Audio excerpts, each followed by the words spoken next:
Okay, good evening, everyone, on our Leskovac personal team, on the best Pampered Chef team ever. This is Christy, and we are going to do our booking boot camp call number 3 tonight. Jill, thanks for joining us.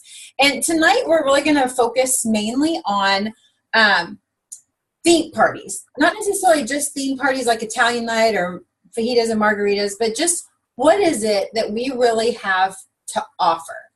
And I've been on a couple calls in the last week where people are kind of stepping outside the box and thinking a little bit differently than a traditional cooking party or cooking show, okay?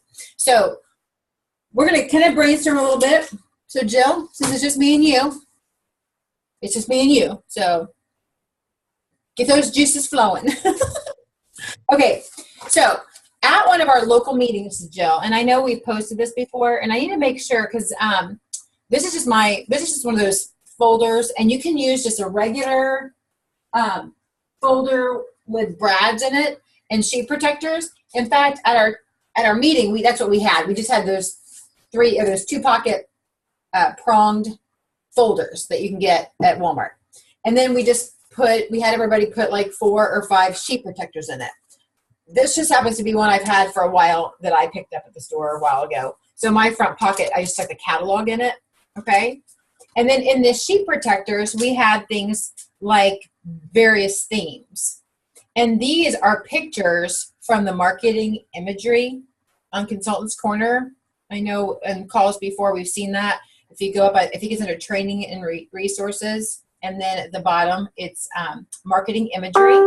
But there's a lot of different theme parties, basically, like the one-pot meals. Heck, the Season's Best cookbook that we have right now is full of one-pot meals and features 4 of our power tools, right? And this season, you get a free Season's Best with the purchase of any one of those 4 Season's or 4 power tools. Did you remember that? Perfect. And this is a great time for it because she's got lots of ideas. And even the recipes that are in this book that are designed for the deep cover baker can be used in the rock crock. So that's kind of nice too. So that is a one-pot meal. There's a lot of information about that. This is a fun one. It's game day. And I will go and make sure that all these flyers are on our team page. And like I said, this one is just like literally I inserted a picture into a Word document that was on that marketing imagery. This one, I kind of put some things together for the game day. This one, Mexican Fiesta. Those are some pictures. Well, this one's, I think, a picture from that website. But so that's what we have. So what are some other themes? Do you have some other themes? Well, the freezer meal workshop you mentioned that you're doing.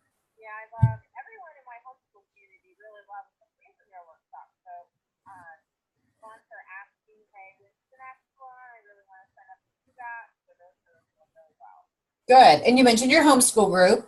What is another thing that we offer to groups and teams and organizations? Fundraisers. Now, I'm speaking, Jill, to you, but also to whoever's listening to the recording. Fundraisers are huge. And honestly, I've heard from several top sellers that they have fundraisers, 2 or 3 of them every month. That one, my friend, said it's usually a couple $1,000s a month in sales just from fundraisers. So I'm not to that point yet. I'll probably have a couple $1,000s this month in sales from fundraisers. But let's talk about some of the groups that we can do fundraisers for. Sports teams. Your son played baseball, right? Yeah, he did orchestra. Gotcha. Yes. Yeah, so and a lot of teams that have, hold on one second.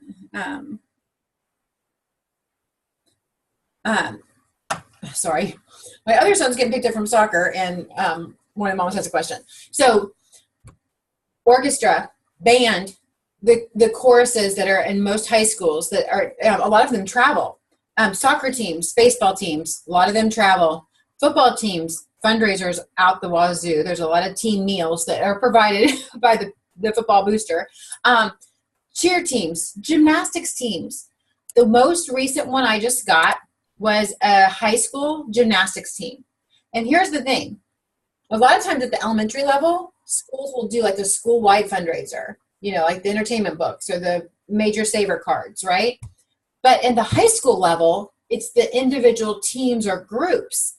In fact, this one I went Friday morning to meet with them, and they already have about $400 in sales just from online stuff. I gave them each a catalog. I gave them each an information card that had the online link. I emailed and texted the coach so that she could email them out to the kids. There was 13 girls. And we really kind of talked about how much money they wanted to raise, what the money was going to be used for, and we brainstormed ways that they can collect orders, right? So think about those kind of things as well. So fundraisers are huge. The homeschooling group. I don't know if you guys do field trips or things like that where you might need fundraisers, but you could even kind of combine freezer meal workshops with fundraisers and that way too. The other thing we offer, what is another thing that company-wide we offer that was relatively new to the Consultants Corner, and you can do it online. Sometimes it's called a wedding registry or a wish list. So those two things are huge items that we could really use to generate extra sales each month. You know, if you have brides-to-be, if you're not asking for people who know brides-to-be, who do you know that just got engaged recently, you know, and really use those. A lot of these ideas, now clearly this is something that we use at the party, right? And tomorrow we're really going to be talking about booking parties from the party. So this, or a visual showing all the different things we offer, is what you want to take to your party. But if you're sitting, like I am, trying to add more parties to your calendar, we can take these ideas and we can put them into, we can get excited about them and put them into the form of a phone call, right? An email. Do you ever use the customer connection emails, Jill?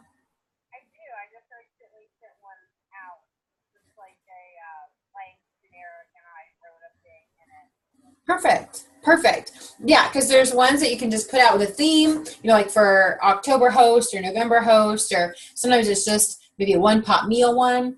The company does send out emails too for us on our behalf, not just the newsletter. So, and those schedules are usually out on Consultants Corner where they kind of let us know when they're planning on sending certain things, so we don't double book. So we talked about the various theme parties.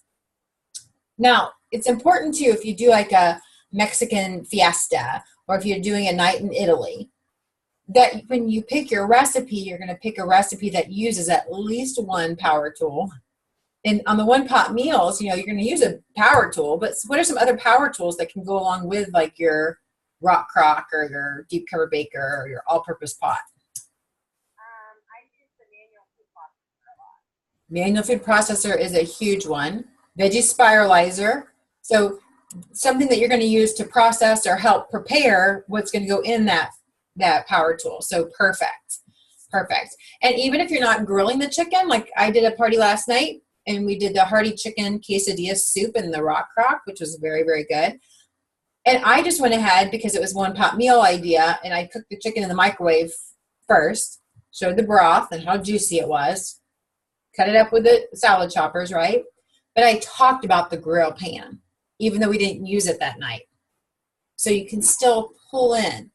So hopefully too, at your parties, you're really marking items down, even making notes with your contact, you know, of things that they want for future use, so that you can, or even on their order forms, you know, if it's a live party, so you can call them back. Hey Jill, it's Christy with Pampered Chef. I'm so glad you came to Carrie's party last month, but guess what? I know you were interested in that grill pan, and the cookware is on special in August, but guess what? You have a party in October, you can pick that grill pan at 60% off.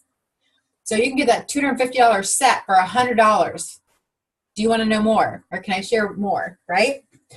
So I also want to talk a little bit about the idea of wording, because when we're wording something on a phone call or in an email or on a social media post, there's things that you're going to want to do the same in all those, but then there's also things you're going to do a little bit differently. The one thing that you're going to do the same, or I should say that you're not going to do in any of them, is you're not going to ask yes, no questions. Hey, Jill, it's Christy with Pampered Chef. Host in October can be anything for 60% off. Do you want to have a party? Do you want to get some friends together? What would be another idea or another way that you can basically ask the same thing without asking a yes, no question? Give them some ideas, maybe tell them, what to show or, what they can get and ask them what they can.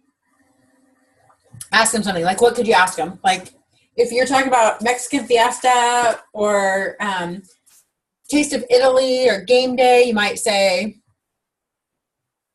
I would probably maybe share a recipe or something and say, hey, what do you think about that? Would you like to take that with some of your friends, try that? Or yeah, and I love that. I love where you're going. But you said, would you like to try that with some of your friends? Is that a yes, no question? oh, it is. See, and so here's the thing too. It is, but it's not as obvious of one because you're sharing your excitement about that recipe, right? How about something like this? Oh my gosh, Jill, I know you love football, which maybe you don't, but like if it's somebody that you do, I know you love football. We have this fun theme called game day, and we could do a fun where you could pick a time right before the football game starts. We have food ready for the football party. You can have some friends over to watch with you.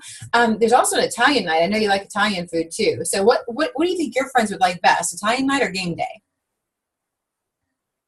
You see what I'm saying? I'm asking her opinion. Right. Now, what do you think your friends would like best? Isn't a yes, no question. She has to kind of let you know.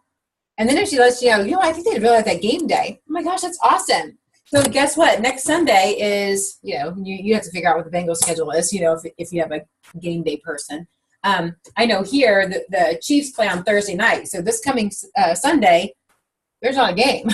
So, and let me just tell you, the Chiefs are pretty hot around here right now. Lots of Chiefs fans, especially since they have such a great record right now. So that would be an option to say, oh my gosh, we should totally do one this Sunday since they don't play this weekend. So you see what I'm saying? You're asking them a question that they have to, what do you think question is always a good. What do you think? What do you think your friends would like best? What do you think about that theme? What do you think about this idea? On one call that I was on this week, we were just brainstorming and sharing ideas.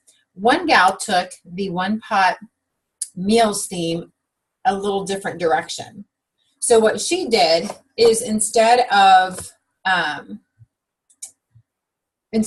doing just a one pot meal, she kind of did it.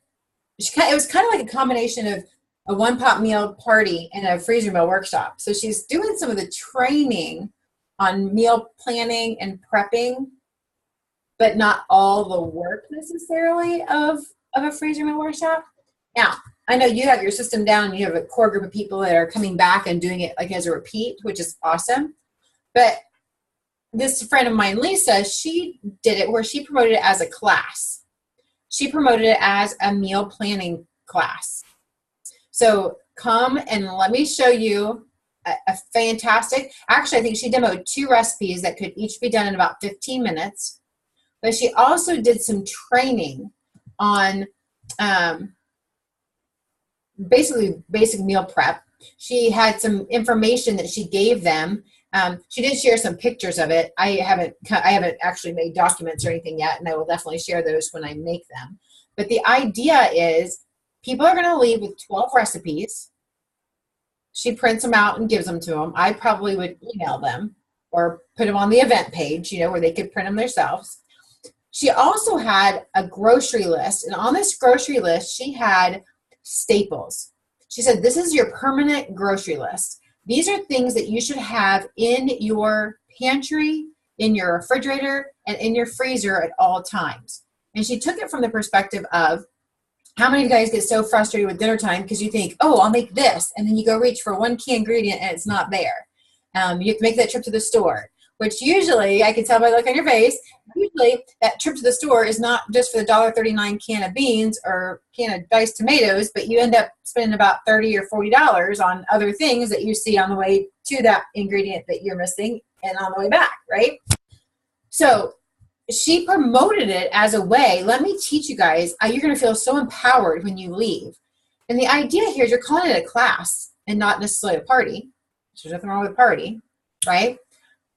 But if we do some research and really look around in your area, since we're in 2 different areas, I know 15 years ago or so, Jungle Gyms did cooking classes because I took one. Even that, yeah, I was going to say, even 15 years ago, it cost me like $75. $75, and what I got was a stapled together pack of recipes. I got to prepare food, and I got to eat that food. That's it. It was $75 for the experience, and it was fun. A group of directors did it. We had some professional development money, so technically we got reimbursed for it, but still, it was like $75. So the nice thing is we can teach people a skill. We can let them use tools. We can let them create recipes, and they can enjoy those recipes, and we can send them home with recipes. And when they spend $75, they're going to have tools that they can use at their house to make more recipes. And when they spend $75, they get a free gift. So they're even getting more. So does that make sense?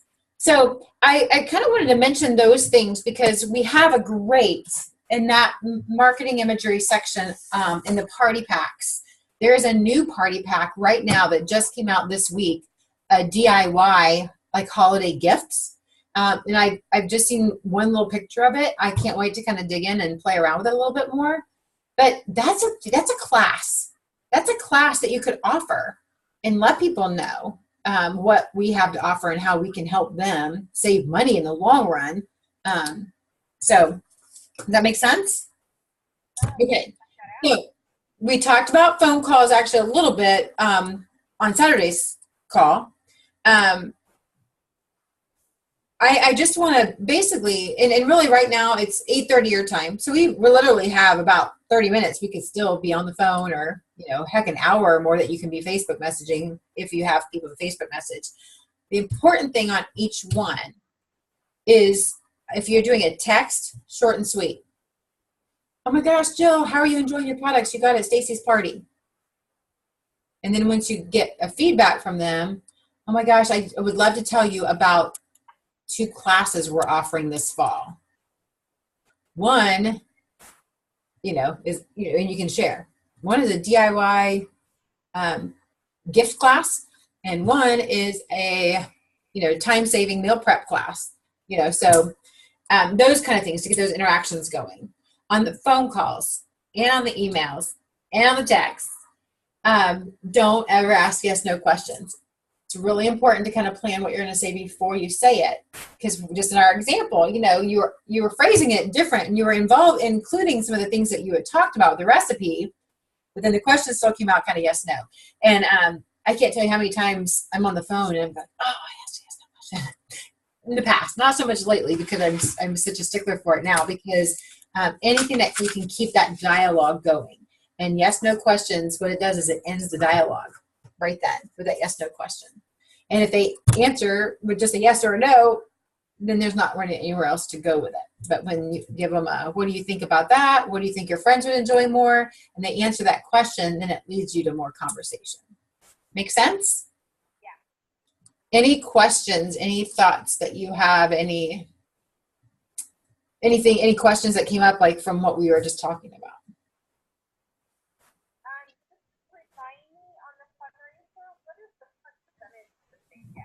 Okay, on the fundraisers, I'm going to tell you what the company does, and then I'll tell you what I do. The company gives 10% of all sales when a party is under $600. I think in my years with the company, I've only had one time that a fundraiser did not hit $600. At $600, then the organization or team gets 15% from the company. Okay? Now, personally, I tell people, I'll say, you know what, you make 20% of all the sales. And I'll tell them our goal is really to sell at least $1,000 because that's going to get you $200 easy. But depending on how many people are in the group or team, I kind of break it down. So in fact, with this gymnastics team, I knew they wanted to earn $1,000. the equipment that they needed was $1,000. So what I did is I knew there's 13 girls. So I knew if they were going to earn $1,000 based on 20%, they would need to sell $5,000. So I took $5,000 and I divided it by 13 girls. Oh shoot, hold on. I divided that 5,000 by 13 girls, which was $384 and some change. I didn't go and say, okay, if each girl collects $384, I didn't do that. I took an average order of $50, which my average based on the little income calculator is closer to 75, but I just used a $50 average. So I divided that by 50. So it's 7.69. So I went in and I was telling the girls about how they can collect orders, about what Pampered Chef is and what they have to offer. And most of the girls recognize it because their parents have it in their kitchen, right? I said, how many orders do you think each one of you can collect? And they were throwing out numbers like 10, 12, 20. I'm like, you guys are awesome. I love your energy. I said, here's the deal. If each one of you collects at least 8 orders, you're going to reach your goal. And I looked at the coach and said, now coach, if they earn more money than $1,000, would that be helpful? Oh my gosh, yes, because they have other equipment, right? That's just the first thing that they wanted to get. So I broke it down by number of order, and it was 7.69. Now, if each girl even just collects 5 orders, right? That's $3,250. That's kind of sweet. And I am paying the extra 5%. So I'm paying $162.50. Okay? Which might sound like a lot, like, oh, because I technically don't just have $162.50 laying around to give to this gymnastics team. But when they're selling $32.50, my consultant pay is 24%. And because I have 15,000 in career sales, it's 26%. So I'm making $845. You see how that works? So can I afford to write them a check for $162.50? Yes, ma'am. I will trade $162.50 for $845 any day. You see what I'm saying? Yeah. So that's why, and here's the thing. Worst case scenario, you have a group that doesn't hit the 600. Let's just say they hit 400, right? So the company is paying 40, and then you're going to pay 40. And here's the thing. You're making $80. So it's not like you're just taking your checkbook and writing them 40. You're getting 80. And here's the deal, too. For taxes, my tax consultant, actually a couple different tax consultants, they have me put that down under the category of advertising instead of donation. The reason why is because it is advertising. Because those people are going to say, oh my gosh, Pampered Chef, I earned this with Pampered Chef. It's advertising for you. And it's actually a better benefit tax-wise when you mark it off as advertising and reduces your taxable income. Make sense? So that was a great question because I did not preface that. But I just find it easier just to say 20% of all sales. And I make it a point also to say our catalog for our fundraiser is the same exact catalog as all of our parties. That means our prices are not inflated just for fundraisers.